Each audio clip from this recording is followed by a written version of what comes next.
ఆదోనికి నన్ను ఎమ్మెల్యేగా ప్రకటించారు. ఆదోని ఎమ్మెల్యే అభ్యర్థిగా వచ్చిన తర్వాత మళ్ళీ తీసుకోవచ్చు ఉండేది. అందువల్ల నరేంద్ర మోదీ గారిని నమ్ముకొని ఇక్కడ ప్రాక్టీషనర్స్ విజనే మారిపోతుంది, ప్రాక్టీసింగ్ స్టైల్ మారిపోతుంది. ప్రజలకు ఏ చిన్న మంచి స్పెషాలిటీ కావాలంటే కర్నూలు కొనుక్కొని పోవాలా, విజయవాడకు పోవాలా, హైదరాబాద్కు పోవాలా, లేదా బళ్ళారికి పోవాలా అనే ఆలోచన లేకుండా పోతుంది. ఊరు డెవలప్మెంట్కి లేదా ఊర్లో ప్రాక్టీషనర్స్ డెవలప్మెంట్కి కూడా ఇది ఎంతగానో ఉపయోగపడుతుందని నేను నమ్ముతా ఉన్నాను. కాబట్టి మనం అందరూ కలిసి ఆ మెడికల్ కాలేజీని డెవలప్ చేసుకుని దాంట్లో భాగస్వాములు కావాలి. మీ అందరికీ కూడా నేను చెప్తాను, మీ అందరికీ ఆప్షన్ ఉంది మెడికల్ కాలేజీలో ప్రత్యక్షంగానో పరోక్షంగానో మీరు ఇన్వాల్వ్ అయ్యి సర్వీస్ చేయడానికి, మనం ఇన్ఫ్రాస్ట్రక్చర్ డెవలప్ చేసుకోవడానికి 100% ఆప్షన్ ఉంటుంది. ఊర్లోకి ఎంతమంది స్పెషలిస్టులు వస్తే అన్ని ఫెసిలిటీస్ డెవలప్ అవుతాయి. ఊర్లోకి ఎన్ని హాస్పిటల్స్ వస్తే అంత ఇన్ఫ్రాస్ట్రక్చర్ డెవలప్ అవుతుంది. సో ఇవన్నీ కూడా తప్పనిసరిగా మెడికల్ ఫెటర్నిటీకి మంచి చేసే అంశాలు. 100 మంది స్టూడెంట్స్ అందరూ నర్సింగ్ కాలేజీలు స్టార్ట్ చేయండి. నర్సింగ్ కాలేజీలు ఇప్పుడు స్టార్ట్ చేస్తే రాబోయే 3 సంవత్సరాలు నిజంగా మెడికల్ కాలేజ్ వచ్చి ఇవన్నీ చేస్తే ఎంత ట్రైన్డ్ స్టాఫ్ దొరుకుతుందో ఒకసారి ఆలోచన చేయండి. హ్యాండ్ఫుల్ ఆఫ్ ట్రైన్డ్ స్టాఫ్ చేతిలో ఉంటే డాక్టర్కు ఫ్రీడమ్ వస్తుంది పని చేయడానికి, డాక్టర్ కంఫర్ట్స్ వస్తాయి పని చేయడానికి. ఇవన్నీ కూడా మనం అలాగే ఎమ్మెల్యేలు ఇన్స్టిట్యూట్లు కానీ, నర్సింగ్ ఇన్స్టిట్యూట్లు కానీ, పారామెడికల్ సర్వీసెస్ సంబంధించి ఏ ఇన్స్టిట్యూట్ వచ్చినా సరే వెంటనే పర్మిషన్ ఇచ్చేద్దామని చెప్పారు. నిన్న నాకు నర్సింగ్ స్టాఫ్ కొంతమంది చెప్తాను, సార్ మాకు 3,000 4,000 ఇస్తారంటే జీతం అంటా వస్తే ఎస్. ప్రజల్లో భావన ఎలా ఉంటుంది? ప్రైవేట్ ప్రాక్టీస్ చేస్తా ఉన్నాడు, ఒక నర్సింగ్ హోమ్ చేస్తా ఉన్నాడంటే గొప్పగా డబ్బు సంపాదిస్తున్నాడు అనే భావన ఉంటుంది. ఒక రకమైన జలస్ కూడా ఉంటుంది. అర్థం చేసుకోవడం కంటే కూడా అపార్థం చేసుకునే అవకాశాలు ఎక్కువగా ఉంటాయి. రాత్రి అనక పగలనక పిల్లలకు కూడా సమయం ఇవ్వకుండా ఏ విధంగా ఇబ్బంది పడతామో డాక్టర్లకు తెలుసు. కానీ అటువైపు ప్రజలకి ఆలోచన విధానం ఇంకో రకంగా ఉంది. లో పెట్టి చూడాల్సిన అవసరం కూడా ఏమీ లేదన్నది నా భావన. ప్రజలకు ఇప్పటికి కూడా ప్రైవేట్ ప్రాక్టీషనర్ల పట్ల నమ్మకం ఉంది. ప్రైవేట్ ప్రాక్టీస్ పట్ల వాళ్లకు పాజిటివ్ ఒపీనియన్ ఉంది. కేర్ ఇస్తారు, క్వాలిటీ ఇస్తారు, కన్సర్న్ ఉంటుంది, ఇమీడియట్ సర్వీస్ దొరుకుతుంది, లేదా వాళ్ళు మరింత మన దగ్గరగా ఉంటారు అనే మంచి అభిప్రాయం ప్రజల్లో దొరుకుతుంది. ఆర్ఎంపీ డాక్టర్ల దగ్గర ఎంతో మంది చేరుతా ఉన్నారు. వాళ్ళకు స్కిల్ లేకపోయి ఉండొచ్చు, వాళ్ళకి నాలెడ్జ్ లేకపోయి ఉండొచ్చు, వాళ్ళు ఇచ్చే కేర్ కన్సర్న్ కి అతుక్కుని పోయి ఉంటారు చాలా మంది గ్రామాలు. వాళ్ళే మన దగ్గర పేషెంట్ కూడా తెస్తూ ఉండొచ్చు.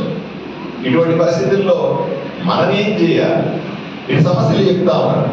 ఫైర్ సేఫ్టీ అంట, ఆరోగ్యశ్రీ అన్నది ప్రతి హాస్పిటల్కు ఇచ్చేయాలని నమ్మేవాడిని. ప్రతి ప్రాక్టీషనర్కి ఆరోగ్యశ్రీ ఇస్తే వారి సర్వైవల్ ఇబ్బంది లేకుండా పోతుంది, క్వాలిటీ మెయింటైన్ చేయడం సాధ్యం అవుతుంది. అదేవిధంగా వాళ్లకు ఎప్పుడైతే బ్రేక్ ఈవెన్ ఉంటుందో, ఆరోగ్యశ్రీ ద్వారా వచ్చే బ్రేక్ ఈవెన్తో అతను దాని మీద పెద్దగా అంటే నేను చాలా సందర్భాల్లో మాట్లాడతాను. ఒక డాక్టరు కరెంట్ బిల్కి అప్లై చేస్తే తీసుకోవాలి, రెసిడెన్షియల్ రేట్లో తీసుకోవడానికి సాధ్యం కాదు. మనము ట్రేడ్ లైసెన్స్ తీసుకోవాలి, మనము ఇంకొక 10 రకాల లైసెన్సులు తీసుకున్నారా అంటే ఆ పరిస్థితి కూడా లేదు. కొంతమంది మాత్రం ప్రమాణంగా ఎంటర్ప్రెన్యూర్స్ లాగా చేయగలుగుతారు, కొంతమంది చేయలేకపోతారు. ప్రైవేట్ ప్రాక్టీషనర్స్ కి మరిన్ని సదుపాయాలు కల్పించాలని ప్రభుత్వాన్ని కోరే వ్యక్తుల్లో నేను మొదటి వ్యక్తిగా ఉంటానని మీకు తెలియజేస్తాను. రెండవది, మీకు ఆఫీసర్ల వైపు నుంచి కానీ, మీకు ప్రజల వైపు నుంచి కానీ, అపార్థం చేసుకునే ప్రజల వైపు నుంచి కానీ, లేదా ప్రజా సంఘాల వైపు నుంచి కానీ, మీడియా అనే విషయాల్లో కానీ, ఏంట్లోకైనా సరే ఎటువంటి ఇబ్బంది ఉన్నా మిమ్మల్ని కాపాడుకునే బాధ్యత నేను తీసుకుంటానని ఈ సందర్భంగా అందరికీ హామీ ఇస్తాను. ఎవరు కూడా కావాలని తప్పు చేయరు. కొన్నిసార్లు తప్పులు జరగవచ్చు, నేను కాదను. డాక్టర్కు పిచ్చి ఉంటుంది, డాక్టర్కు ప్యాషన్ ఉంటుంది, డాక్టర్ రిస్క్ తీసుకోవాలని కోరిక ఉంటుంది. మంచి ప్రాక్టీస్ చేయాలంటే రిస్క్ తీసుకోకపోవడం తప్పనిసరి కూడా అవుతుంది. ఇప్పుడు పరిస్థితులు ఎలా ఉన్నాయంటే ఏమాత్రం రిస్క్ తీసుకోకుండా ఏమన్నా అంటే రెఫర్ టు అని అంటూ పోతే స్పెషాలిటీలు పెరగడానికి లేదా మిగిలిన డాక్టర్లందరూ కూడా స్పెషాలిటీ మీద డిపెండ్ అవ్వడానికి ఒక కారణం అవుతుంది. నేను డాక్టర్లు చెప్తా ఉన్నా జీజీహెచ్ లో, దయచేసి ఒక అడుగు ముందుకేసి రిస్క్ తీసుకోండి. రిస్క్ తీసుకున్న సందర్భం ఎందుకు తీసుకుంటారు?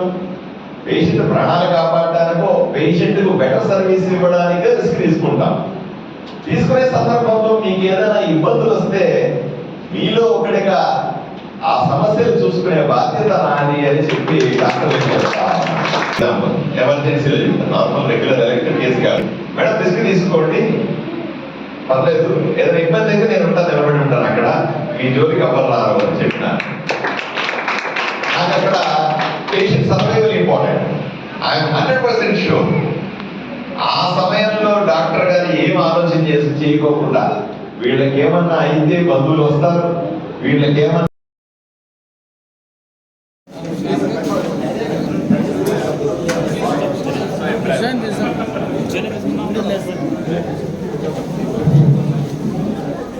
I would request Dr. Madhusudan to give the momentum to sir.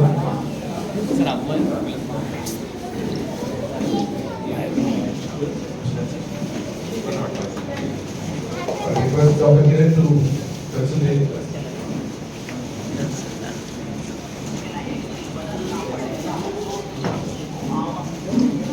I would request Dr. Gopinath sir to hand over the bouquet to Chandra Garu, please.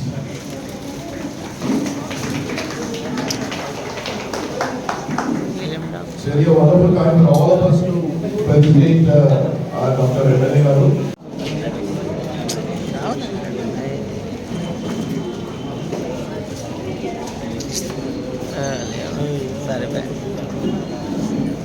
IMA, ITA, meeting Kakala are down for whatever reasons, but I would give.